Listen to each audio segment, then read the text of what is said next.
એની આપણે વાત કરીએ તો એક પોઈન્ટ આપણે સમજો તો અહીંયા કે કિશોરાવસ્થા કોને કહેવાય અને એની અંદર કયા કયા પ્રકારના ફેરફારો જે છે આપણા શરીરની અંદર જોવા મળતા હોય છે, કયા પ્રકારની અસર જે થાય છે અને શું કામ થાય છે એની વાત આપણે કરી છે.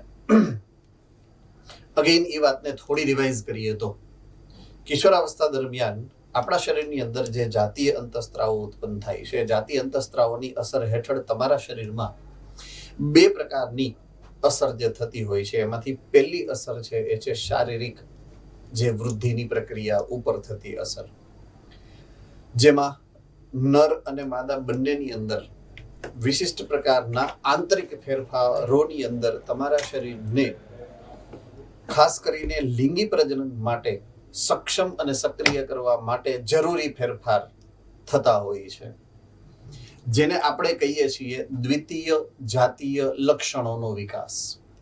બરાબર છે?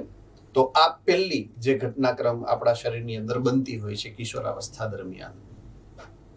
ઓકે, બીજી જે અસર થતી હોય છે જાતીય અંતઃસ્ત્રાવોની તમારા શરીરની અંદર, એ છે તમારી માનસિકતા ઉપર, તમારા બૌદ્ધિક વિકાસ ઉપર અને તમારા મગજ ઉપર, કે જ્યાં તમારા મગજનો એ રીતે એ વિકાસ કરતું હોય છે કે તમારા શરીરના તમારા વિચાર શ્રેણીની અંદર એ એવી રીતનું પરિવર્તન જે છે એ પ્રેરે છે કે તમને સામાન્ય રીતે નાનપણમાંથી એ મેચ્યોર્ડ છો તમે અથવા તો તમે મોટા થઈ ગયા છો એવી ભાવના, એવી ફિલિંગ તમારા વિચાર શ્રેણીની અંદર એ આમ જોવા જઈએ તો પોઝિટિવલી પ્રેરે છે. ઓકે, હવે ઘણી વખત આ જે અસર છે એ અસર પોઝિટિવની બદલે નેગેટિવ વેમાં પણ જતી હોય છે. બરાબર છે? અને એના ઘણા બધા કારણો હોઈ શકે છે જેની ચર્ચા આપણે અત્યારે કરશું વન બાય વન. તો જ્યારે એ પોઝિટિવ ચેન્જની બદલે વૈચારિક જે ફેરફારો થાય છે એની અંદર નેગેટિવ ફેરફારો જો થાય તો મોટા ભાગે આ અવસ્થા દરમિયાન એટલે કે કિશોરાવસ્થા દરમિયાન બાળકો જે છે એ પછી નર હોય માદા હોય, અપાર્ટ ફ્રોમ ધેટ, રાઈટ, એ આ નશાકારક પદાર્થો કે આલ્કોહોલની ટેવ તરફ જે છે એ દોરાતા હોય છે. તો એવી વાત આપણે જ્યારે સમજવાનો પ્રયત્ન કરીએ ત્યારે સૌથી પહેલી આપણે આ સ્લાઇડની ઓલરેડી વાત કરી ચૂક્યા છીએ કે કિશોરાવસ્થાની અંદર જે ફેરફારો થાય છે તો માત્ર શારીરિક ફેરફારો થાય છે એટલું જ નથી, પણ માનસિક કે મનોવૈજ્ઞાનિક ફેરફારો પણ થાય છે. આ ઘટનાક્રમને આપણે સમજી ચૂક્યા છીએ. એટલે હવે નેક્સ્ટ જે પોઈન્ટ ઓફ વ્યૂ છે આપણો જોવાનો એ એવો છે કે કિશોરોની અંદર ખાસ કરીને નશાકારક પદાર્થો છે અથવા તો આલ્કોહોલની કુટેવ જે છે એ કયા કારણે થઈ શકે. તો એનું એક લિસ્ટ છે કે કયા કારણે યુવાનો, કિશોરો નશાકારક પદાર્થો તરફ જે છે એ આકર્ષતા હોય છે ઓર એ તરફ જે છે એ એનું ધ્યાન કેન્દ્રિત થતું હોય છે. તો પહેલું કારણ છે જિજ્ઞાસા વૃત્તિ અથવા તો પ્રયોગ કરવાની ઈચ્છા, કે એ દાખલા તરીકે કોઈક બીજા કોઈ વ્યક્તિ છે કે જે સિગારેટ પીએ છે, તમે મૂવીઝમાં જુઓ, તમે એડવર્ટાઇઝમેન્ટમાં જુઓ કે તમે સિરીઝ કે સિરિયલ્સમાં જોતા હો અને તમારા મગજમાં એવી ઈચ્છા થાય કે ચાલો આપણે કરીએ, જોઈએ તો ખરા કેવું છે, આમાં કેવી મજા આવે છે, માવો ચોરીને બધા ખાતા હોય ને આપણે જોઈએ. બરાબર છે? તો એ પહેલી વસ્તુ છે કે આમાં એવું બધું શું હશે કે એટલા બધા લોકો ખાય છે, કે એટલા બધા લોકો સિગારેટ પીએ છે, કે બીડી એટલા બધા લોકો પીએ છે. બરાબર છે? એટલે જોવા જાણવાની જે વૃત્તિ હોય છે કે હાલો આપણે જોઈએ એમ. બીજું, સાહસ અને ઉત્તેજના પ્રત્યે આકર્ષણ. બરાબર છે? બાળકની પ્રાકૃતિક જિજ્ઞાસા હોય કે ભાઈ XYZ હીરો છે એ સિગરેટ પીએ છે તો હું પીવું, હું એવી સાહસ કરવું, એમ એ વૃત્તિ હોય છે આપણી.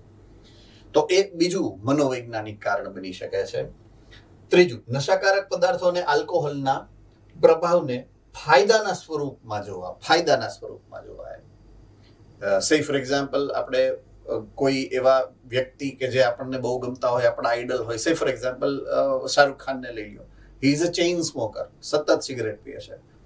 તો આપણા મગજમાં એવું થાય કે સિગરેટ પીએ છે એવડો મોટો હીરો થઈ ગયો છે અને આપણે ચાલુ કરીએ તો આપણે નીટમાં 720 માંથી 720 આવી જશે, સુપરસ્ટાર આપણે પણ બની જશું એમ. બરાબર છે, પણ એવું થતું હોતું નથી. એનું કારણ અલગ હોય છે, એનું લેવલ અલગ હોય છે, એનો પ્રભાવ અલગ છે, એનો ઓરા અલગ છે, એ કામ એટલું કરે છે એટલા માટેની વાત છે.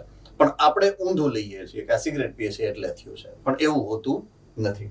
તો નશાકારક પદાર્થો અને આલ્કોહોલના પ્રભાવને ફાયદા સ્વરૂપે જોવે ત્યારે પણ એ લલચાય છે કે ચાલો આપણે આ નશો આ પ્રકારનો કે આલ્કોહોલ જે છે એ લઈએ.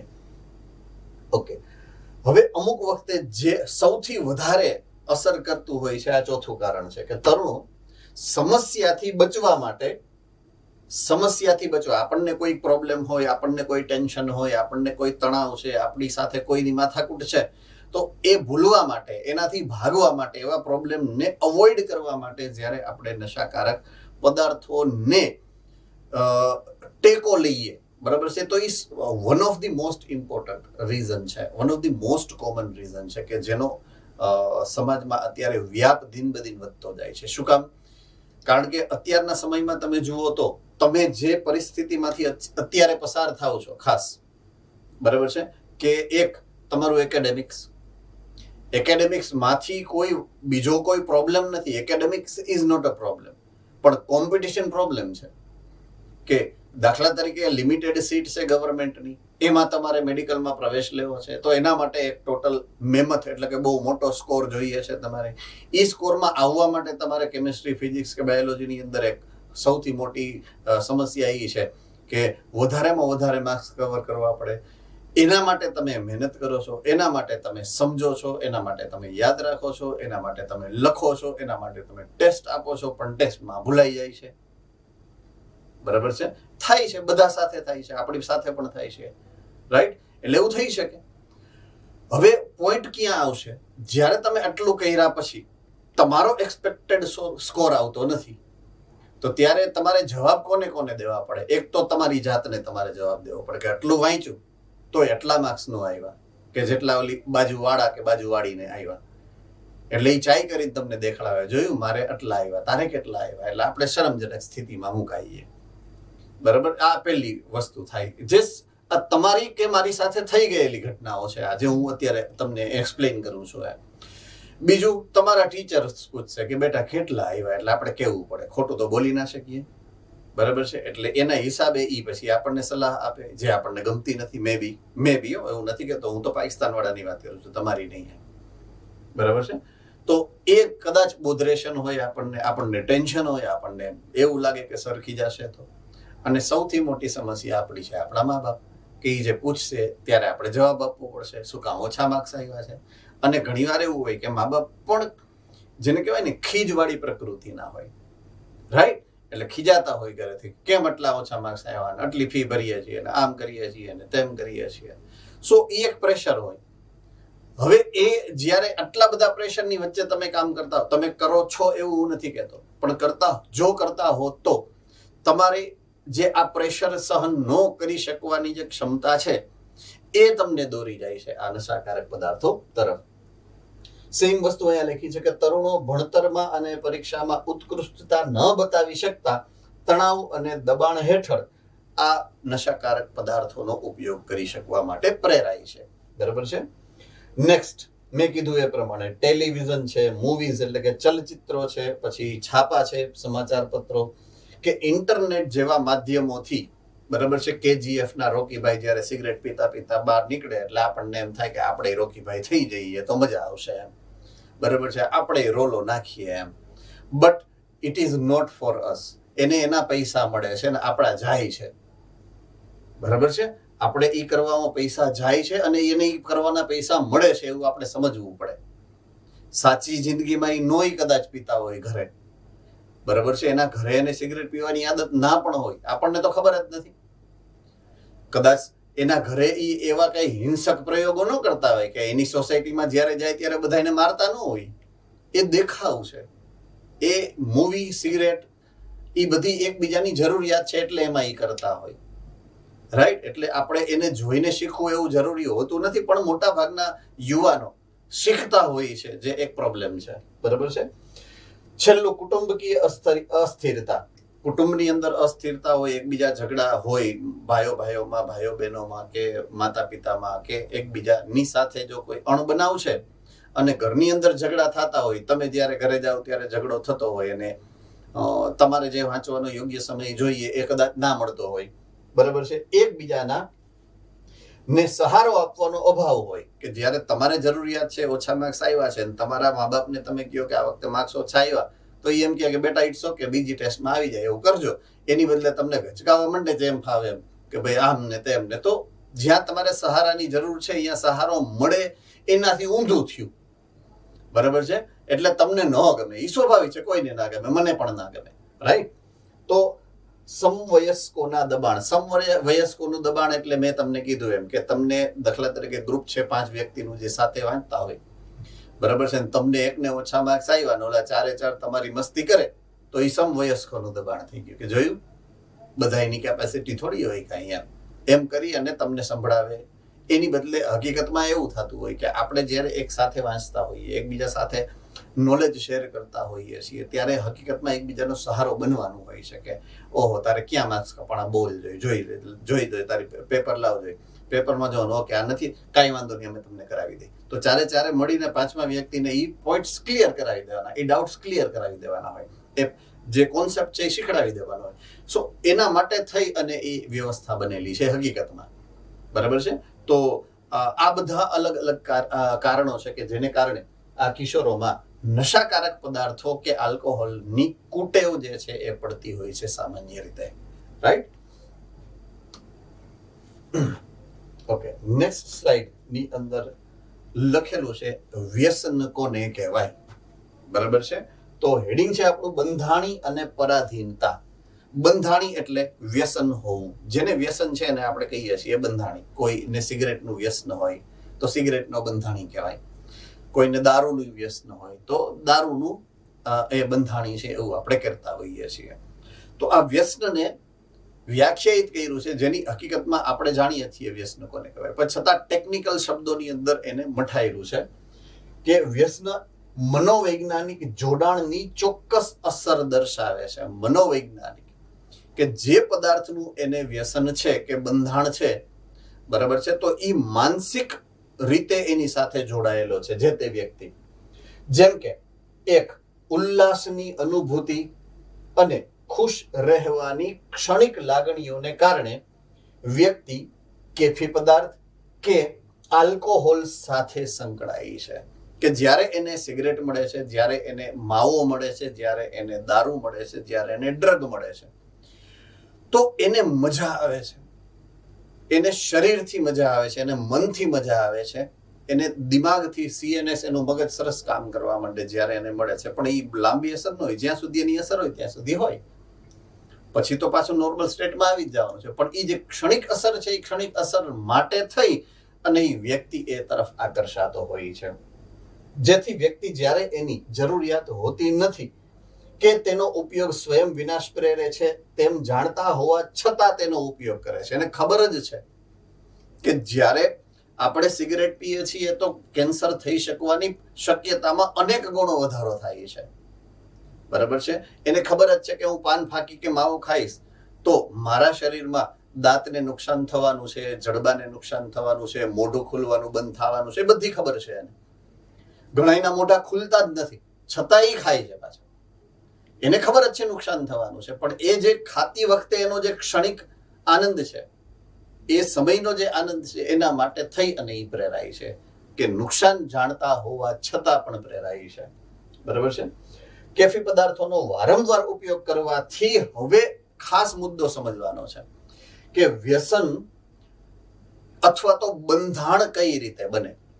કે દાખલા તરીકે કોઈએ પહેલી વાર ટ્રાય કરી કોઈ પણ નશાકારક પદાર્થની, તો એને મૂળભૂત રીતે ક્યારેય મજા ન આવે. પહેલી વાર દારૂ પીધો હોય કોઈ વ્યક્તિએ તો પણ એને કદાચ મજા નથી આવવાની, આપણે અનુભવ નથી, એટલે હું કહી નથી શકતો કે શું હોઈ શકે. પણ જે નોલેજ જેટલું વાંચ્યું છે એ પ્રમાણે કે પહેલી વાર કોઈએ તમાકુ ખાધું હોય કે સિગરેટ પીધી હોય તો એને મજા ન આવે એવું સ્વાભાવિક છે કે સહજ છે એમ. પણ એને તો ધરાર કરવું છે કારણ કે એ આકર્ષાયેલ છે. આની પહેલાની સ્લાઇડમાં જે પ્રમાણે નક્કી કર્યું એ પ્રમાણે કે એ આકર્ષાયેલ છે, કાં તો સાહસથી કાં તો દબાણથી, એટલે બીજી વખત ઉપયોગ કરશે, ત્રીજી વખત ઉપયોગ કરશે, પછી એનું શરીર ટેવાઈ જાય છે. અને એ જે એની અંદર રહેલ ઈ ડ્રગનું કોઈ દાખલા તરીકે ઓપોઇડ છે તો ઈ ઓપોઇડ કન્ટેન્ટ હોય, બરાબર છે, કેનાબિસ કન્ટેન્ટ છે, કે તમાકુનું નિકોટિન છે, કે આલ્કોહોલ છે, એની જે એકચ્યુઅલ તમારા શરીરની અંદર થતી અસરથી એ વાકેફ થઈ જાય પછી થોડીક એને ટેવ પડી જાય, બરાબર છે. એ થોડીક ટેવ એટલે ક્ષણિક, જે મેં કીધું એ, પણ પછી હું એને ખબર પડી જાય કે આપણે પીધા પછી આ સ્ટેટમાં વયા ગયે, કે એક સિગરેટ પીધા પછી આપણે મજા આવે છે, એટલે એ મજા લેવા માટે પ્રેરાય. પછી એને એમ થાય કે હાલો ને અત્યારે જરૂર નથી, તોય એમ થાય કે હાલને એક શટ માર લવ, એમ કરી, કે કોક પીતું હોય તો એમ કે લાવ તો એક હું શટ માર લવ એમ. સો જરૂર નથી તોય ઈ પ્રેરાય છે. શું કામ? કારણ કે એને ખબર છે કે હું આ કરીશ તો આ મને ફાયદો થશે, આ મજા આવશે, આનંદ થશે, લાગણી થશે, વગેરે વગેરે. તો વારંવાર ઉપયોગ કરવાથી આપણા શરીરમાં રહેલ સંવેદના ગ્રાહકો એટલે કે સંવેદનાગ્રાહી અંગોની સહનશીલતાનો આંક વધી જાય છે. એટલે વારે વારે જ્યારે એ ઉપયોગ કરવા માંડે, પછી જ્યારે એને પહેલી વખત કે બીજી વખત કે 5મી વખત કે 10મી વખત એને જે પીધું હતું, દાખલા તરીકે સિગરેટ એક પીધી હતી આખા દિવસમાં, એની બદલે પછી એક સિગરેટ આખો દિવસ પીએ ને તો એને મજા ના આવે, એટલે એકની બદલે 2 સિગરેટ પીએ આખા દિવસમાં, રાઈટ. પછી એને એમ થાય કે 2 સિગરેટમાં હું કઈ થતું જ નથી, પછી 3 સિગરેટ પીવે, 4 સિગરેટ, એમ કરતા કરતા શરીરને એની આદત વધતી જાય. રેઝિસ્ટન્સી આપણા શરીરના જે એના સંવેદનાગ્રાહી એકમો હશે કે જે એ XYZ નશાકારક પદાર્થની સાથે જોડાતા હશે, એને એની આદત પડી જાય, બરાબર છે. એટલે એની સહનશીલતાનો આંક વધી જાય છે. પેલા અડધા માવામાં એને ચક્કર આવવા માંડતા, હવે દિવસના 15 માવા ખાય છે તો કોઈ ફરક નથી પડતો. શું કામ? એની સહન કરવાની ક્ષમતા વધી ગઈ, સહનશીલતા શરીરની વધી ગઈ, રાઈટ. એટલે સહનશીલતાનો આંક ઊંચો વયો જાય. એટલે હવે એને કમ્પેન્સેટ કરવા, એને સંતુલિત કરવા, એને વધારે ડોઝની જરૂરિયાત પડે. પેલા જે અડધો માવો ખાતો, હવે એ આખો માવો ખાય ત્યારે એને હાઈસ એમ થાય કે હાઈસ કંઈક ખાધું એમ. શું કામ? એની જરૂરિયાત વધી ગઈ, સહનશીલતાનો જે આંક ઊંચો ગયો ને એને કારણે, રાઈટ. એટલે સંવેદનાગ્રાહી એકમો એટલે કે સંવેદનાગ્રાહી અંગોની સહનશીલતાનો આંક ઊંચો જાય, જેને કારણે નશાકારક પદાર્થ કે આલ્કોહોલની ઊંચી માત્રાની સંવેદનાનો જ એ પ્રતિચાર અનુભવી શકે. એટલે જે પેલા અડધા પેગથી ચાલતું હતું કામે, હવે 2 પેગ લઈએ તો જ મજા આવે.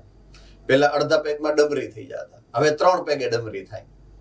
એને ડમરી થાય એ ગમે છે, રાઈટ. એટલે 3 પેગ, પેલા અડધો પેગ ને પછી 3 પેગ, એટલે કેટલા ગણું થયું? 6 ગણું વધી ગયું, હે ને. તો ઈ પોઈન્ટ ઈ છે કે એ વધી જાય છે. તો એ પછી એને ઊંચા ડોઝની, વધારે પ્રમાણની જરૂરિયાત પડશે. તેથી વધુ માત્રામાં લેવાની આદત, બસ એને જ કહેવાય વ્યસન. પછી એ એના વગર રહી નથી શકતો, એને ઊંચી માત્રામાં એ પદાર્થ જે છે એની જરૂરિયાત પડે છે, અને ધીમે ધીમે એ વ્યસન જે છે એ રેગ્યુલર એટલે કે આ પદાર્થનું નિયમિત સેવન કરાતું હોય એવી અવસ્થામાં એ પહોંચી જાય કે એને એના વગર ન હાલે, બરાબર છે. તો પેલા વ્યસન એટલે કે બંધાણની વાત કરી, હવે પરાધીનતા તરફ આવ્યા આપણે. પરાધીનતા તો આ પદાર્થોનું નિયમિત સેવન કરાતું હોય અને આ ચક્રમાંથી બહાર નીકળવું પછી એના હાથમાંથી વયું ગયું હોય, પછી એ આદત છોડી શકતા નથી. બહુ જ કોમનલી આપણે જોઈએ છીએ આપણી આસપાસના જે આપણા સર્કલ્સ છે એની અંદર ઘણા બધા, ઇવન આપણા ફેમિલીની અંદર અમુક વ્યક્તિ એવા હશે કે જે પાન માવા કે સિગરેટ એનું બંધાણ હશે. બહુ કોમન છે સૌરાષ્ટ્રમાં, કચ્છમાં, ગુજરાતમાં આ કોમન વસ્તુ છે કે એને કોઈક એવા પદાર્થોની આદત હોય તો એને તમે એના વગર એ છોડવાનો પ્રયત્ન કરશે, 1 દિવસ રહી જશે, 2 દિવસ રહી શકશે, 3 દિવસ રહી શકશે, એનાથી વધારે કદાચ ઘણી વાર ટ્રાય કરશે તો પણ રહી નશે, ફરી પાછું ચાલુ કરી દેશે. તો એ લેવલ ઉપર, એ સ્ટેટ ઉપર પહોંચી જશે કે ગમે એટલો પ્રયત્ન કરશે છતાં પણ એ પોતે એમાંથી મુક્ત થઈ શકતા નથી. આમ યોગ્ય માર્ગદર્શન કે પરામર્શના અભાવથી વ્યક્તિ વ્યસની કે બંધાણી બની જાય છે અને તેના ઉપયોગ ઉપર એ પરાધીન, એના ઉપર એ આધીન બની જાય છે. એના વગર એ રહી જ નથી શકતો, એને પરાધીનતા કહેવાય, બરાબર છે. કે જેને દારૂ પીવાની આદત છે એ દારૂ વગર રહી જ ન શકે, જેને સિગરેટ પીવાની આદત છે એ સિગરેટ વગર રહી જ ન શકે, જેને માવો ખાવાની આદત છે, એ માવા વગર રહી જ ન શકે, એને એની પરાધીનતા કહેવાય. તો એ પરાધીન બની જાય છે. બરાબર છે? પરાધીનતાને લીધે હવે જે થાય છે અસર આપણા શરીર ઉપર, આપણા એટલે જે વ્યક્તિ પરાધીન છે એની વાત કરું છું, આપણી નહીં. બરાબર છે? એને કહેવામાં આવે છે, દાખલા તરીકે કોઈ વ્યક્તિને, મેં તમને કીધું એમ, આપણા શરીર ઉપર અસર શું થાય જે વ્યક્તિ લે છે, તો કે એની સહનશીલતાનો આંક ઊંચો વયો જાય છે, એટલે એને વધારે ડોઝની જરૂર પડે છે. આ અસર આપણે હમણાં થોડીક વાર પહેલા એક્સપ્લેન કરી. તો તમારા શરીર ઉપર એની આવી અસર થાય છે. હવે સે ફોર એક્ઝામ્પલ, તમને મારા જેવા કોઈ કે અથવા તો ફેમિલીમાંથી કોઈ કે સલાહ એવી આપી, મિત્રોએ કે શિક્ષકોએ એવી સલાહ આપી કે આ ન કરાય બેટા, મૂકી દે, સિગરેટ ના પીવાય. તમે મૂકી પણ દીધી. તમે એટલે તમે નહીં, XYZ જે વ્યક્તિ છે એની વાત કરે. એ સમયે એને જ્યારે બંધાણી છે, જ્યારે વ્યસની છે અને પરાધીન છે કે એના વગર એને હાલતું જ નથી, અને એને મૂકી દીધી છે, તો એ અવસ્થામાં એ જ્યારે મૂકે છે, છોડે છે ઓચિંતી, ત્યારે એ કયા સ્ટેટમાં પહોંચી જાય છે એની વાત અહીંયા લખી છે. તો પરાધીનતાને લીધે શરીરનું અમુક દિશામાં માનસિક વલણ સ્પષ્ટ થાય છે. મનથી એ જોડાયેલો છે. બરાબર છે? મનથી એની હારે જોડાયેલો છે. એને તો એમ જ થાય છે કે એનાથી એને બહુ મોટો ફાયદો થાય છે, બહુ જ મજા આવે છે, ટેન્શન મુક્ત થઈ જાય છે, હલકા થઈ જાય છે. બરાબર છે? જો નિયમિત કેફી પદાર્થ કે આલ્કોહોલને એકાએક ત્યાગ કરાવવામાં આવશે, ત્યારે જે એના શરીરની અંદર અનિયમિતતાઓ થશે, એના માટે શબ્દ વાપરો છે વિડ્રોઅલ સિન્ડ્રોમ. વિડ્રો કરવું એટલે બંધ કરવું, છોડવું. વિડ્રો કરવું એટલે છોડવું. તો એકાએક છોડી દે અને શરીરની અંદર એની જે અસર થાય, પોતે બંધાણી છે, પોતે વ્યસની છે, અને જ્યારે એકાએક પીવાનું છોડી દે, સિગરેટ હોય કે દારૂ હોય, ત્યારે જે એના શરીર ઉપર અસર થાય છે, એના માટે શબ્દ વાપરો છે વિડ્રોઅલ સિન્ડ્રોમ. ઓકે, એમાં શું આવે? તો બેચેની થાય. બરાબર? શરીરની અંદર મોટા પ્રમાણમાં જે આપણે સંતુલન રાખીને રહેતા હોઈએ છીએ, સ્થિર. દાખલા તરીકે તમે અત્યારે એકદમ સ્થિરતાથી સાંભળો છો કે હું શું કહી રહ્યો છું. એમને દાખલા તરીકે તમે ઘણીવાર હું બોલ્યો કે ભાઈ વિડ્રોઅલ સિન્ડ્રોમ, તો તમારામાંથી ઘણાએ આ બુકની અંદર જોયું કે હા, વિડ્રોઅલ સિન્ડ્રોમ ક્યાં લખેલું છે. યુ હેવ કોરિલેટિંગ, યુ આર કોરિલેટિંગ, બેને કોરિલેટ કરો છો કે તમે જે સાંભળો છો અને તમારી બુકમાં આપેલું છે. તો એ તમારી મનોસ્થિતિ દર્શાવે છે કે તમે ભણવાનો પ્રયત્ન કરો છો એમ, રાઈટ? શાંતિથી. પણ બેચેની જ્યારે હોય ત્યારે કેવું હોય ખબર? તમારે સે ફોર એક્ઝામ્પલ, તમને ખબર જ છે કે આવતીકાલે ટેસ્ટ છે, સે ફોર એક્ઝામ્પલ. બરાબર છે?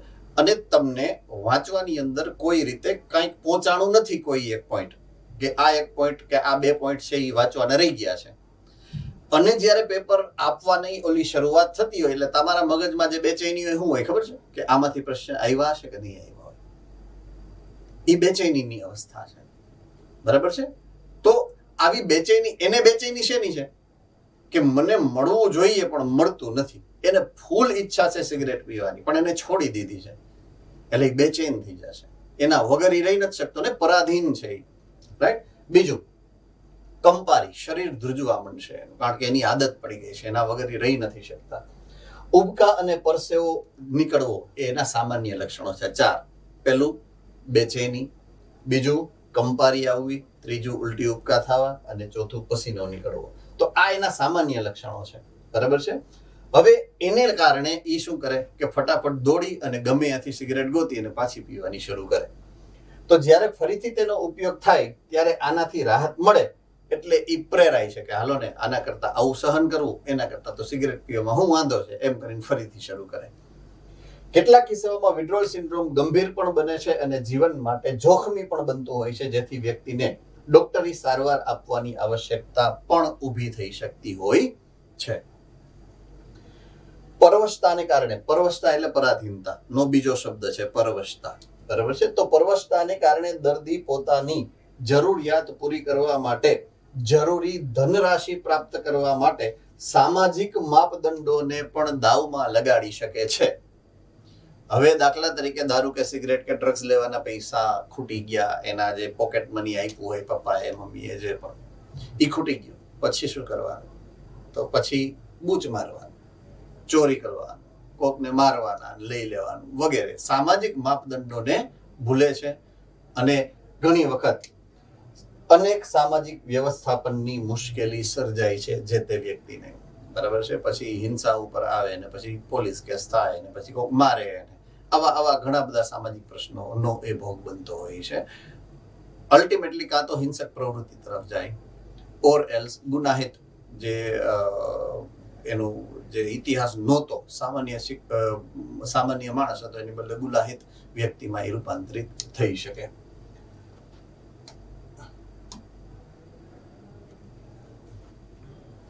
ઓકે, તો કોઈ પણ વ્યક્તિ હશે, બરાબર છે, સામાન્ય વ્યક્તિ ધીમે ધીમે જ્યારે એ નશો કરવાનું શરૂ કરે, બંધાણી બને, પરવશ બની જાય, બરાબર છે, કે એના વગર રહી જ નથી શકતો, ત્યારે એ વ્યક્તિ ઉપર એની કઈ કઈ રીતની અસર થઈ શકે એવી અસરોનું એક લિસ્ટ અહીંયા મૂક્યું છે કે નશાકારક પદાર્થો કે આલ્કોહોલના દુરુપયોગની વ્યક્તિ ઉપર કઈ રીતની અસર થઈ શકતી હોય છે, બરાબર છે.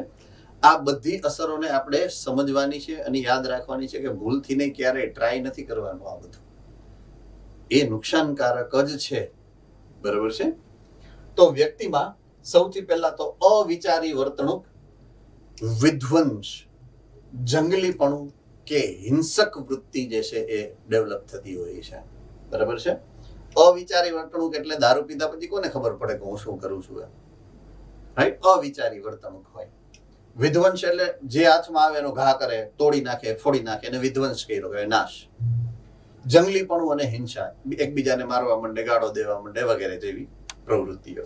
બીજું, જો નશાકારક પદાર્થોની વધુ માત્રામાં જો એનું સેવન થાય, વધુ માત્રામાં, દાખલા તરીકે સિગરેટ છે, બીડી છે, બરાબર છે, તો એ વધુ પ્રમાણમાં જ્યારે એનો ઉપયોગ શરૂ કરે, રાઈટ, તો એનાથી થાય શું? શ્વસન તંત્રની ખામીઓ થાય, ઘણી વખત શ્વસન તંત્રની નિષ્ફળતા, બરાબર છે, ત્યાં સુધી પહોંચે કે શ્વાસોશ્વાસની પ્રક્રિયા બંધ થઈ જાય, કારણ કે એટલો પદાર્થ અંદર જમા થાય છે.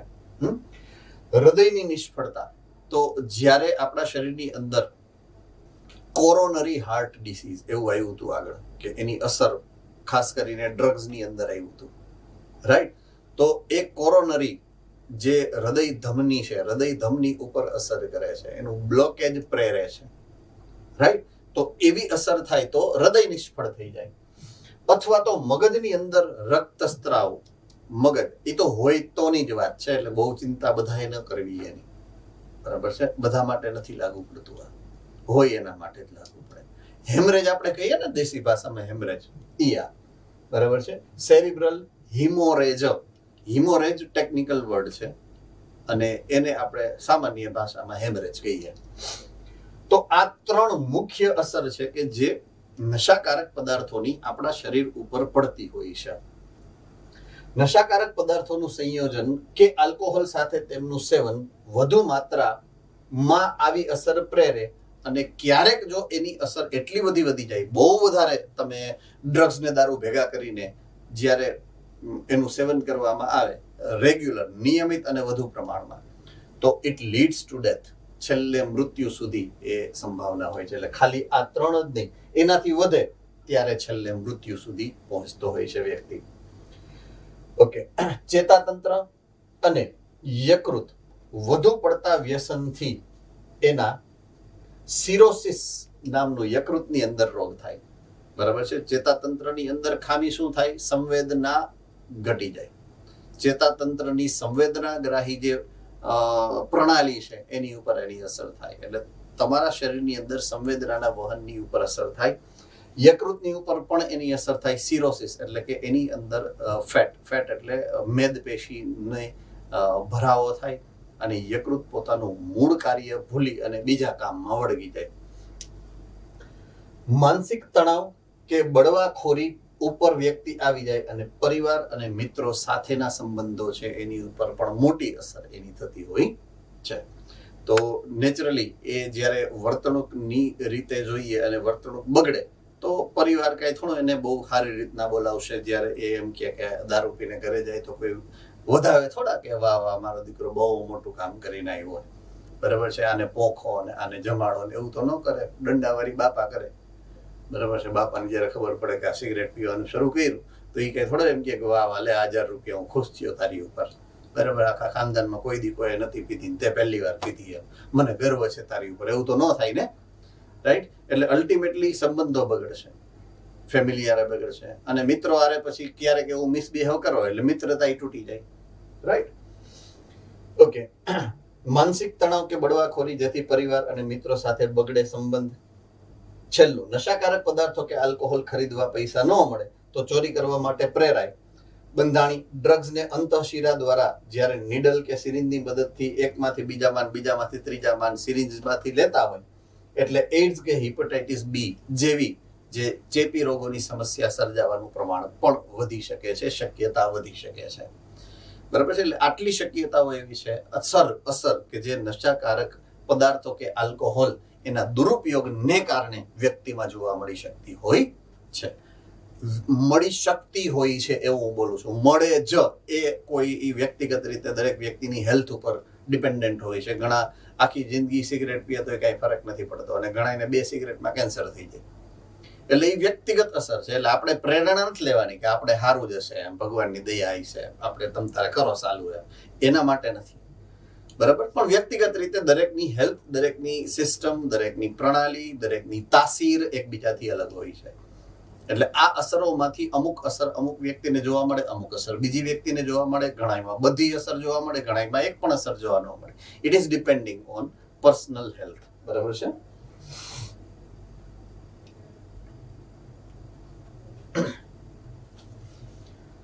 ઓકે. નશાકારક પદાર્થો કે આલ્કોહોલના દુરુપયોગની સામાન્ય અસર જે તમે જોઈ એ ઉપરાંતની આ વધારાની આખું લિસ્ટ હતું, એમાં થોડીક રહી ગઈ એટલે અહીંયા આવી છે હજી, કે જો સગર્ભાવસ્થા છે, બરાબર છે, કોઈ સ્ત્રી છે એ ગર્ભાવસ્થા દરમિયાન એનું સેવન કરે તો ડ્રગ્સ કે આલ્કોહોલનું સેવન ગર્ભસ્થ શિશુમાં વિપરીત વિકૃતિ પ્રેરે છે, વિપરીત અસરને પ્રેરે છે, બરાબર છે.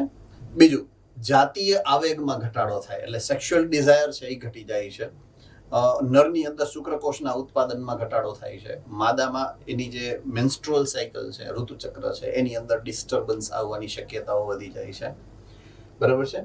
ડ્રગ્સના અન્ય દુરુપયોગમાં અમુક વખતે અમુક ખેલાડીઓ, યાદ હોય તો આપણે ડ્રગ્સની જ્યારે વાત કરી હતી ત્યારે કીધું હતું, ઘણી બધી વખત રમતવીરો એટલે કે એથ્લીટ્સ અમુક પ્રકારના ચોક્કસ ડ્રગ્સનો ખૂબ ઉપયોગ કરતા હોય છે, પોતાની જે કૌશલ્ય છે એ વધારવા માટે, પોતાની ક્ષમતા જે છે એ વધારવા માટે. તો કેટલાક ખેલાડીઓ પોતે વધુ સારું પ્રદર્શન કરી શકે તે માટે તેનો દુરુપયોગ કરે છે. રમતવીરો માદક પીડાહારક દવાઓ એટલે કે પેઇન કિલર્સ, ઓપિયોઇડ વગેરે જેવી, બરાબર છે. એનાબોલિક સ્ટીરોઇડ્સ, દવાનો પ્રકાર સ્ટીરોઇડ. એનાબોલિક સ્ટીરોઇડનો મતલબ કાઢવાનો છે કે આપણે ચયાપચયની જે પ્રક્રિયા છે, આઈ રિપીટ, ચયાપચયની પ્રક્રિયા, એમાં એક પરિપથ છે ચયનો પરિપથ અને એક છે અપચયનો પરિપથ, રાઈટ? ચયનો જે પરિપથ છે એના માટે અંગ્રેજી શબ્દ છે એનાબોલિઝમ, બરાબર છે. એનાબોલિઝમ ઓર એનાબોલિક પાથવે, રાઈટ, કે જેમાં સંશ્લેષણની પ્રક્રિયા થતી હોય, સંશ્લેષણાત્મક પ્રક્રિયાઓ, રાઈટ. અને એક છે અપચય. અપચય માટેનો જે શબ્દ છે એ છે કેટાબોલિઝમ. કેટાબોલિઝમ એટલે કેટાબોલિક પાથવે, અપચયનો પરિપથ કે જે વિઘટનાત્મક પ્રક્રિયાઓ સાથે સંકળાયેલ છે. તો જ્યારે કાર્બન ડાયોક્સાઇડ અને ગ્લુકોઝ જોડાય, કાર્બન ડાયોક્સાઇડ અને પાણી જોડાય અને ગ્લુકોઝ બને તો એ ચયનો પરિપથ છે. અને એ ગ્લુકોઝ તૂટી અને કાર્બન ડાયોક્સાઇડ અને પાણી છૂટા પડે, શ્વસન પરિપથ, તો એ અપચયનો પરિપથ કહેવાય. તો અહીંયા એવા સ્ટીરોઇડ કે જે ચયની પ્રક્રિયાઓ વધારે તમારા શરીરની અંદર, એને કહેવાય એનાબોલિક સ્ટીરોઇડ. દાખલા તરીકે એનાબોલિક સ્ટીરોઇડનો ઉપયોગ મોટા ભાગે શું કામ કરવામાં આવતો હોય છે? તો એક તો ઓલા બોડી બિલ્ડર હોય બધા, બરાબર, તો એના જે મસલ્સ છે એને બનાવવાના હોય. તો મસલ્સ બનાવવા માટે અંદર પ્રોટીન ભરાવવું પડે, અંદર જેને કહેવાય ને કે એની ગ્લુકોઝનું દહન કરી, વધારે પ્રમાણમાં ગ્લુકોઝનું દહન કરી અને એ ગ્લુકોઝને લેક્ટિક એસિડમાં ફેરવી અને લેક્ટિક એસિડ જમા કરવું પડે. ગોટલા જે છે એ લેક્ટિક એસિડના ગોટલા છે એકચ્યુઅલમાં, રાઈટ. અને એ જેટલા વધારે કોષો હશે એટલા વધારે પ્રમાણમાં થાય, એટલે કોષો નવા બનાવવા પડે, ખાસ મસ્ક્યુલાઇન કોષ એટલે કે મસલ સ્નાયુઓ. તો એનો જો માસ, એનો જો જથ્થો વધારવો છે, રાઈટ, એનો જથ્થો વધારવો છે તો ચયાપચય કરવું પડે વધારે. અને ચયાપચય કરવા માટે ખાસ તો ચયની પ્રક્રિયા વધારે કરવાની છે, અપચયની ઓછી, કારણ કે અહીંયા જે કરવાનું છે એ અપચય ઓછા ઓક્સિજન વાળું છે, બરાબર છે, અજારક શ્વસન કરવાનું છે તમારે અહીંયા. તો ચયની પ્રક્રિયા વધારવી છે, તો ચયાપચયમાં ચયની પ્રક્રિયા વધારે ને એવા પ્રકારના સ્ટીરોઇડ લેતા હોય છે. એટલા માટે શબ્દ વાપરવામાં આવે છે એનાબોલિક સ્ટીરોઇડ. પોઈન્ટ ખાસ યાદ રાખવાનો છે, એનો મતલબ ખાસ યાદ રાખવાનો છે. શું કામ ઈ એનાબોલિક સ્ટીરોઇડ છે, બરાબર છે. તો એનાબોલિક સ્ટીરોઇડ, પછી ડાયયુરેટિક એટલે કે મૂત્રવર્ધક દવાઓ અને કેટલાક અંતઃસ્ત્રાવોનો દુરુપયોગ કરતા હોય છે. શું કામ ઈ મેં તમને સમજાવ્યું. માસલ શક્તિનું પ્રમાણ વધારવા, જેના ગોટલા બોટલા એકલા, બરાબર છે, એ વધારવા માટે, બરાબર, અને આક્રમકતાને વધારવા માટે ઈ આ કરતા હોય છે, જેથી તેમનું ખેલ પ્રદર્શન વધુ સ્ટ્રોંગ એટલે કે શક્તિશાળી બનતું હોય છે. ટેમ્પરરી હોય એ ઇફેક્ટ, પણ એ ટેમ્પરરી જે ઇફેક્ટ હોય, દાખલા તરીકે દોડમાં ભાગ લેતી વ્યક્તિ છે તો એને તો ખાલી 5 કે 10 કે 15 સેકન્ડ જ એનું કામ છે, એને ક્યાં આખો દી જોઈએ છે, રાઈટ. એટલે એને પોતાને ટેમ્પરરી જરૂરિયાત છે જે એ સંતોષી શકે છે આ પ્રકારના ડ્રગ્સમાં, રાઈટ. જો પકડાય નહીં તોની વાત છે, પકડાય તો મરવાના જ હોય બચાડા, હે ને. એ જો કે બચાડા કહેવાય નહીં, એને લેતા હોય ને શું કામ બચાડા કહેવાય, હે.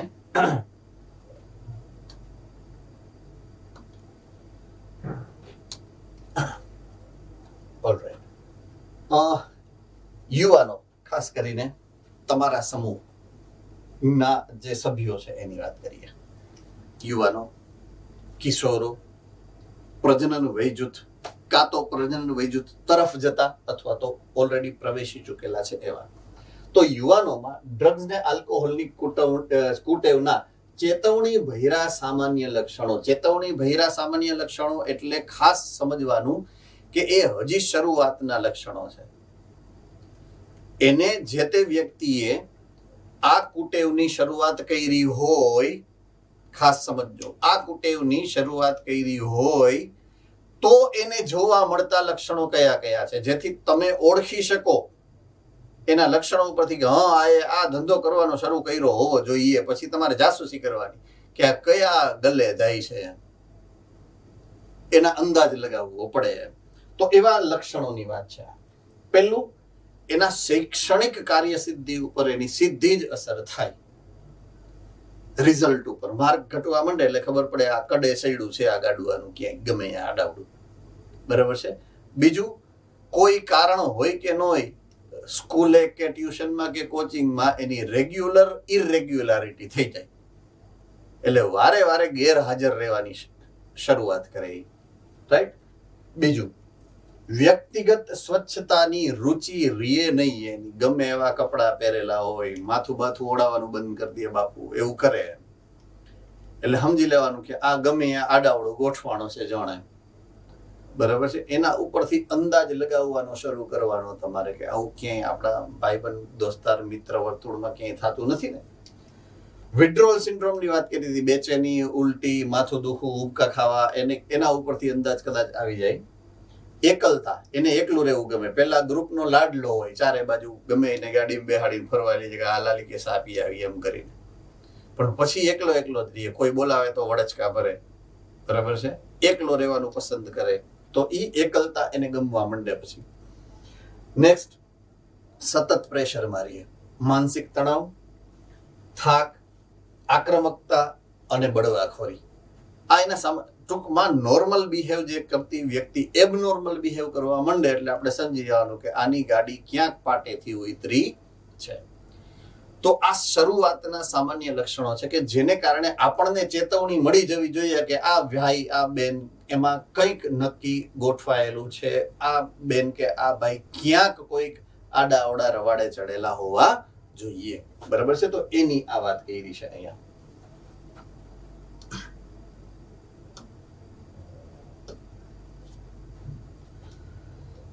ઓકે, સુવા અને ખાવાની આદતમાં ફેરફાર થાય, બરાબર છે. કાં તો એ ખાવા પીવાનું બંધ કરી દે અને કાં તો એ જંગલીની જેમ ખાવા પીવાનું શરૂ કરે.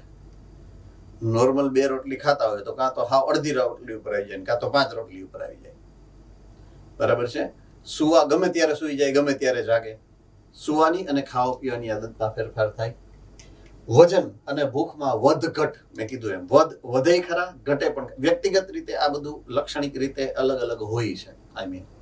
ઘણાની ઘટાડો થાય વજનમાં કે ભૂખમાં, ઘણાને વધારો થાય વજન કે ભૂખમાં, બંને અસર હોઈ શકે છે. ઘણા વ્યસનમાં હુકાઈ જાય ને ઘણા વ્યસનમાં જામી જાય મસ્ત. એટલે એ વ્યક્તિગત રીતે અસર અલગ અલગ હોઈ શકે. એ જે વ્યક્તિ જે દાખલા તરીકે નવરાત્રી આવે છે તેની જ વાત કરીએ, બહુ હાઈ ક્લાસ દર વર્ષે 9 દિવસ રમતા હોય, પણ એ હવે એને રમવામાં રસ ન હોય. હવે એને એમ રસ હોય કે મને ક્યાંથી મળશે, એટલે તમે કે તમ તારે જાઓ, હું મારું કરી લઈશ એમ કરી નોખો પડી જાય.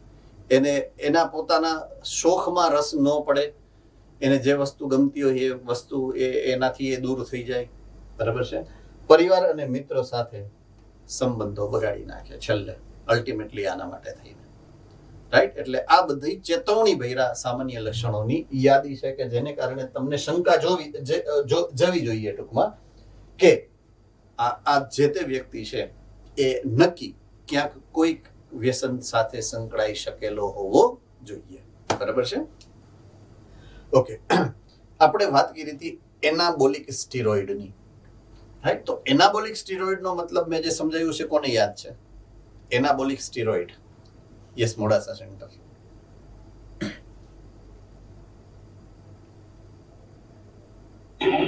ચયની ક્રિયામાં વધારો કરે.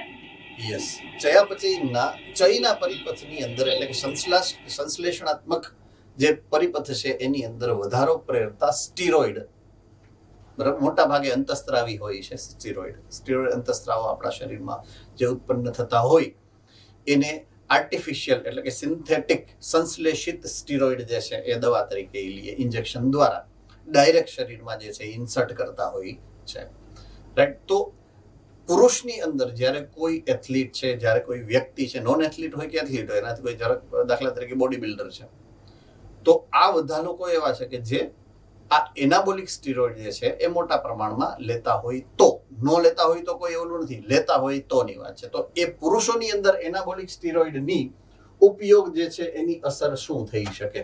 આઈ રિપીટ ઇટ અગેઇન, બરાબર છે. થાય જ આ બધી અસર એવું જરૂરી નથી. આમાંથી આ 9 છે દાખલા તરીકે, 9માંથી 5 થાય, 9માંથી 4 થાય, 9માંથી 9 થાય, ડિપેન્ડ્સ, વ્યક્તિગત રીતે અલગ અલગ હોઈ શકે. સૌથી પહેલું મોઢા ઉપર ખીલ થાય, બરાબર છે, ચહેરા ઉપર ખીલ નીકળવાની શરૂઆત કરે. બીજું, સ્વભાવ ગુસ્સાવાળો થઈ જાય, આક્રમકતામાં વધારો થઈ જાય, મિજાજમાં ઉતાર ચડાવ આવે અને માનસિક રીતે સતત તણાવમાં રહીએ, સતત ડિપ્રેશનમાં રહીએ. ગમે ત્યારે વિચાર શાંત થઈ જાય, ગમે ત્યારે વિચાર બદલી જાય. એટલે મિજાજ એટલે એની વિચાર પ્રણાલી સતત મૂડ સ્વિંગ જેને કહો ને તમે, કે દાંત કાઢતા કાઢતા રોવા માંડે, રોતા રોતા ખારો થઈ જાય. યુ કેન નોટ પ્રિડિક્ટ કે હવે શું કરશે. તો મિજાજમાં આ સતત ઉતાર ચડાવ થયા રાખે, માનસિક રીતે એ સતત તણાવમાં હોઈ શકે.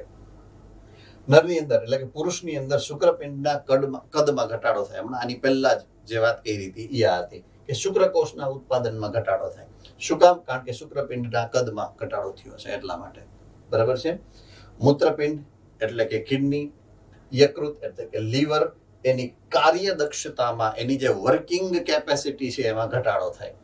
શું કામ? સે ફોર એક્ઝામ્પલ આલ્કોહોલ છે, તો આલ્કોહોલ એ જ્યારે તમારા રુધિરમાં જાય, ચયાપચયિક રીતે શરીરની અંદરથી પાણી જે છે એ પાણી જે છે એને દૂર કરાવવામાં ઓલું, કારણ કે શરીરની અંદર પ્રવાહીની માત્રા વધી જાય જ્યારે આલ્કોહોલ લેતા હોય ત્યારે, બરાબર છે.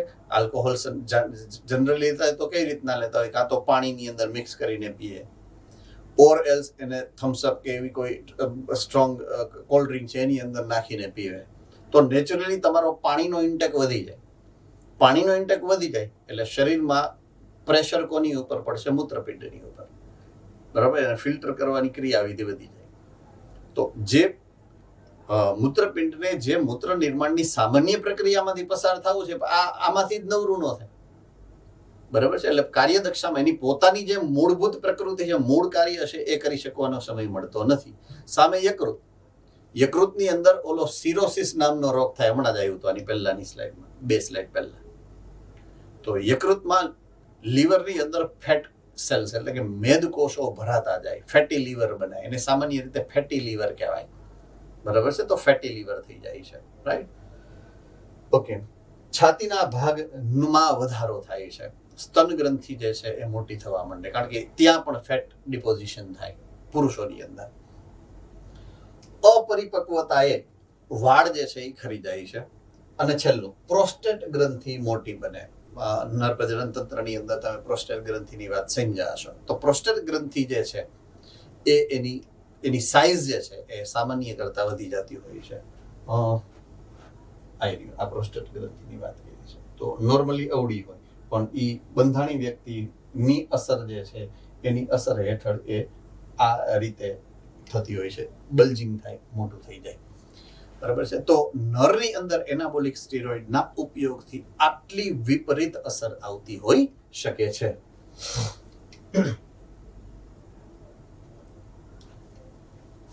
એ જ પ્રમાણે મહિલાઓની અંદર જો એનાબોલિક સ્ટીરોઇડનો દુરુપયોગ થવાની જો એ સંભાવના છે, તો એની અસર એના શરીર ઉપર કઈ રીતના પડે, તો સૌથી મોટું નર જાતિના લક્ષણો એની અંદર વધે, કારણ કે મસ્ક્યુલાઇન બોડી થાય એનાથી, કારણ કે એના માટે જ એનો ઉપયોગ કરતા હોય છે. રાઈટ.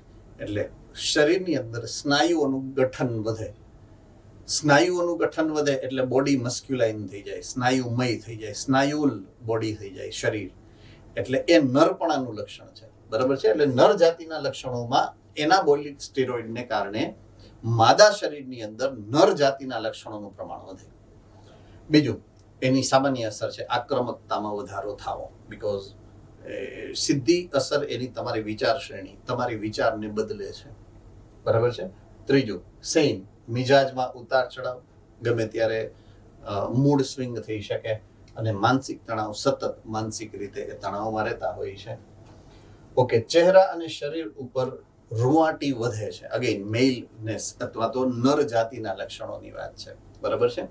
જે શરીરની સપાટી ઉપર માદા કરતા ડેફિનેટલી નરની સપાટી જે શરીરની છે એમાં જે ચામડી છે એમાં વધારે વાળ જે છે એ ઉગતા હોય છે. એ એના સ્નાયુના બંધારણને કારણે જ એની જ એક પ્રત્યક્ષ નથી, પરોક્ષ અસર છે. તો જ્યારે એમાં સ્નાયુઓનું ગઠન વધે છે તો એ પરોક્ષ અસર થવાની જ છે. બરાબર છે. અનિયમિત માસિક ચક્ર, મેં આની પહેલાની 2-3 સ્લાઇડ પહેલા જ્યારે વાત કરી ત્યારે જ કીધું, જેમ નરની અંદર શુક્રકોષોનું ઉત્પાદન ઘટી જાય, માદાની અંદર એના માસિક ચક્ર એટલે કે જે સાયક્લિક એનું દર મહિને એક વખત જે માસિક સ્ત્રાવ થવો જોઈએ, એની બદલે એ જે 28 દિવસનું સાયકલ હોય એમાં પ્લસ માઇનસ થઈ જાય છે. ઘણીવાર 1.5 મહિના સુધી ન થાય, ઘણીવાર 15 દિવસમાં થઈ જાય. અનિયમિત માસિક ચક્ર જે છે એ જોવા મળતું હોય છે. અવાજ ઘેરો બનવો, જેમ મસ્ક્યુલેશન એટલે કે સ્નાયુઓનું પ્રમાણ આખા શરીરમાં જે વધારો છો તમે, તો સ્નાયુઓની અસર તો ગળામાંય થવાની છે. રાઈટ. એટલે અહીંયા સ્નાયુઓનો જથ્થો વધે એટલે નેચરલી એ દબાણ કેની ઉપર કરશે? તમારા વોકલ કોર્ડ ઉપર. બરાબર છે. સ્વર પેટી ઉપર. અને અવાજ જે છે એ ઘોઘરો બને છે. અને છેલ્લે ક્લાઇટોરિસ, ભગ શિશ્નિકાની અંદર એની વૃદ્ધિ કરે છે. જેમ ઓમાં પ્રોસ્ટેટ વધે એમ અહીંયા ભગ શિશ્ન જે છે એ મોટું થાય છે. ક્લાઇટોરિસ જે છે એનું કદ વધે છે. રાઈટ. તો મહિલાઓની અંદર એનાબોલિક સ્ટીરોઇડની આ પ્રકારની અસર જે છે એ થતી હોય છે. હવે કોઈ વ્યક્તિ, છોકરો હોય કે છોકરી હોય, બોય છે કે ગર્લ છે, જો તરુણ વયે એનાબોલિક સ્ટીરોઇડ લે છે તો એની, એટલે કે તમારી એજમાં જો એનાબોલિક સ્ટીરોઇડ લેવાની શરૂઆત કરી દઈએ તોની વાત છે. મોટા થઈને, એડલ્ટ થઈને ત્યારે નહીં, પુખ્ત અવસ્થાએ નહીં, ટૂંકમાં તરુણ અવસ્થા, છોકરા કે છોકરીઓમાં ચહેરા અને શરીરમાં મોટા પ્રમાણમાં ખીલ થાય, તથા લાંબા અસ્થિઓ એટલે કે હાથ પગના એની જે વૃદ્ધિ છે એના વૃદ્ધિ કેન્દ્રો અપરિપક્વતાએ બંધ થઈ જાય, એટલે જે વૃદ્ધિ થવી જોઈએ એ ન થાય. બરાબર છે. સે ફોર એક્ઝામ્પલ, મારા જીવનમાં ઘણી બધી વખત આટલા વર્ષના ઇતિહાસમાં લગભગ 5 થી 7 એવા વિદ્યાર્થીઓ મેં જોયા છે કે હજી 10માંથી 11માં આવ્યા હોય તો એ કે 9મા ધોરણથી અમે જીમમાં જઈએ છીએ. 9મા ધોરણથી જીમમાં જતા હોય, શું જરૂર છે ભાઈ? ટ્યુશનમાં જાય એ વાત વ્યાજબી છે, પણ જીમમાં જવાની એને ક્યાં જરૂરિયાત છે? ખોટે ખોટો એક તો દરરોજના 2 કલાક બગાડ્યા, 15 મિનિટ 20 મિનિટ આવવા જવાની, 1.5 કલાક જીમમાં એ કસરત કરતો હોય, અને એ ઘરે જઈને પછી તો ઢેરી વળીને હુઈ જ જવાનો છે. નો વાંચે કે નો વાંચવા દે કોઈ, રાઈટ? એટલે આ ઈ જ્યારે તરુણ અવસ્થાએ પહોંચે ને આ પછી એને 11-12 સાયન્સનું પ્રેશર, રાઈટ? અને પછી આ રવાડે ચડે છેલ્લે. તો એને કારણે એની જે વૃદ્ધિ થવી જોઈએ, હાથ પગની વૃદ્ધિ થવી જોઈએ, એ ન થાય. તો તમે જોયું હશે ઘણી બધી વખત, જો માર્ક કર્યું હોય તોની વાત છે કે બહુ મોટા બોડી બિલ્ડર હોય એમ બોડી બિલ્ડરની હાઈટ પ્રમાણમાં નાની હોય, ઓછી હોય. ઈ આ કે એના અસ્થિઓના વૃદ્ધિ કેન્દ્ર પરિપક્વ અવસ્થાએ બંધ થઈ જાય, એટલે જેટલી લંબાઈ હાથની કે પગની વધવી જોઈએ ને ન વધે. સામાન્ય અવસ્થામાં આવડા હોવા જોઈએ, પણ એનાબોલિક સ્ટેરોઇડ નાનપણથી લેતા હતા એટલે એની હાઈટ એટલી જ વધી, એટલે આટલી ઓછી થઈ હાઈટ ટૂંકમાં. બરાબર છે. એટલે એની અસર આવી થઈ શકતી હોય છે. વૃદ્ધિ કુંઠિત બને, જેટલી વૃદ્ધિ થવી જોઈએ એટલી ન થાય, થોડીક હાઈટ ઓછી રહી જાય. તો આ મોસ્ટ કોમન ઇફેક્ટ છે કે જો તરુણાવસ્થાએ એનાબોલિક સ્ટેરોઇડનો ઉપયોગ શરૂ થઈ જાય તો આ પ્રકારની અસરો જે છે એ થવાની શક્યતાઓ હોય છે.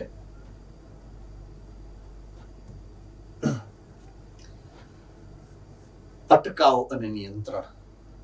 હવે જો તમને શંકા ગઈ કે તમારા મિત્ર કે તમારા ફેમિલીમાંથી કોઈ એક એવી વ્યક્તિ છે કે જે આ પ્રકારના વ્યસન, ડ્રગ્સ કે આલ્કોહોલ કે ધૂમ્રપાન તરફ ફસાઈ ગઈ છે, સંકળાઈ ગઈ છે, તો એને અટકાવવા માટે કે એને નિયંત્રિત કરવા માટે શું કરી શકાય? બરાબર છે. તો પહેલું, તમારે જો એનાથી બચવું છે, બરાબર છે, તો સમવયસ્કોના બિનજરૂરી દબાણથી દૂર રહેવું. એને કદાચ 720 માંથી 720 આવે તો મને શું ફેર પડે, મારે કેટલા આવે છે એના તરફ તમારે વાત કરવાની હોય.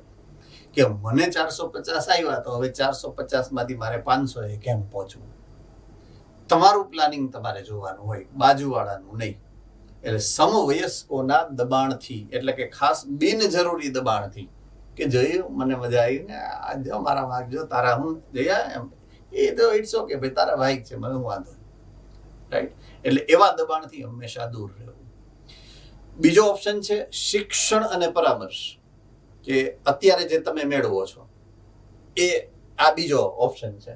તમે શિક્ષણ મેળવો છો શેનું? આલ્કોહોલના દુરુપયોગથી શું થાય, ડ્રગ્સના દુરુપયોગથી શું થાય, કેવા લક્ષણો જોવા મળે, એ શિક્ષણ તમે મેળવો છો એટલે તમને એટલીસ્ટ બીજા કરતા સમજણ વધી જાય કે આનાથી દૂર રહ્યો તો વધારે સારું એમ, રાઈટ?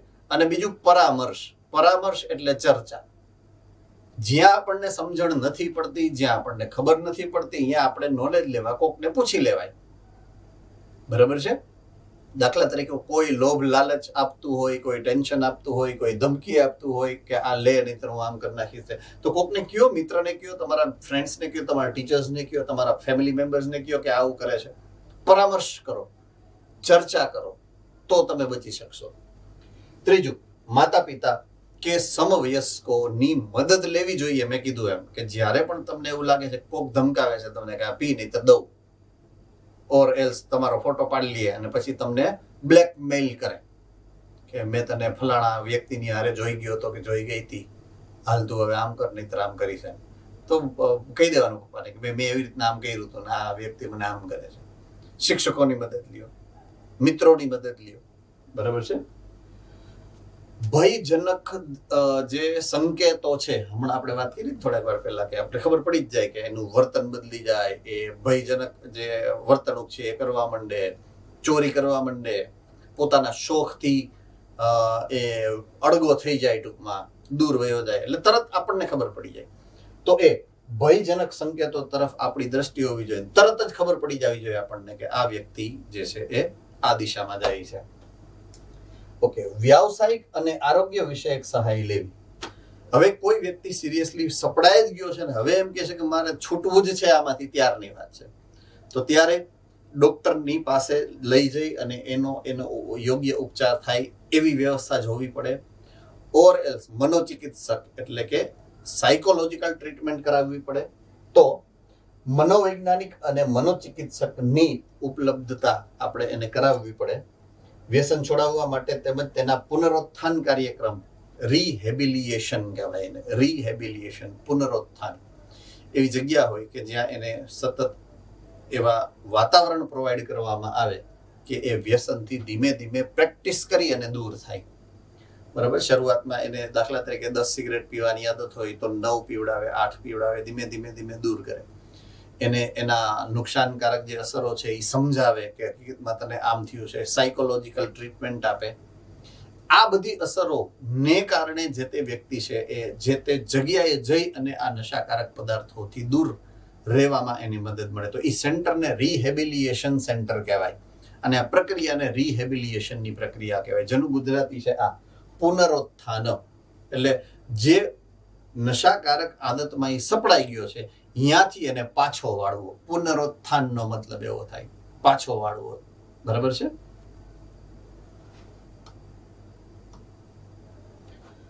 So that's it. આ ચેપ્ટર અહીંયા આપણે પૂરું કરીએ છીએ. બરાબર છે?